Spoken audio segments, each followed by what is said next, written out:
call right here. Good. With pictures. Yes. Well, let me tell you, for some time now, since Peter Schweizer's great book, Clinton Cash, right, we have had what I call the equivalent of the Menendez case. But in the Menendez trial, criminal trial, it's that Senator Menendez had all kinds of authority to carry out things for people, and he had a doctor friend who gave him all kinds of goodies.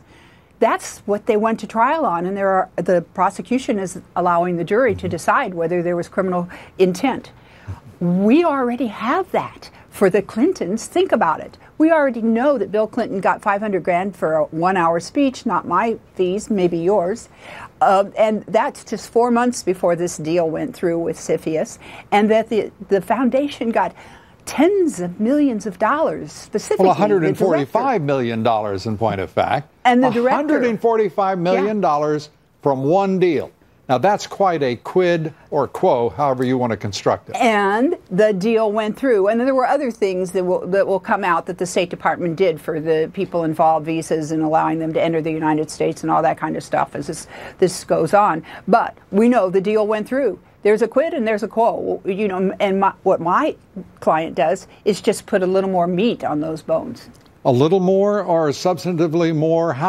Wait for us, if you will, weigh for us the impact of what he does know and what you may have learned from him.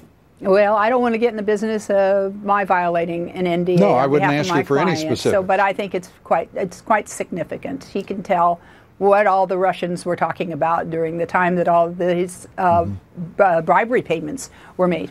At what point does the national interest become so evident to even the swamp in D.C. that they have to make rational decisions about what the Congress can learn and the American people must know? Lou, I was called a few days ago by someone from CNN just asking me some questions, and I said, "Oh, don't you want me to go on and discuss it? We'll get back to you." I mean, we can't even get anybody else but Fox to do the story. And America should never forget that. Victoria? Never. It's good to see you again, and we thank you very much, and we look forward to a successful and quick resolution. Thanks so much. Thank you. Victoria Toensing.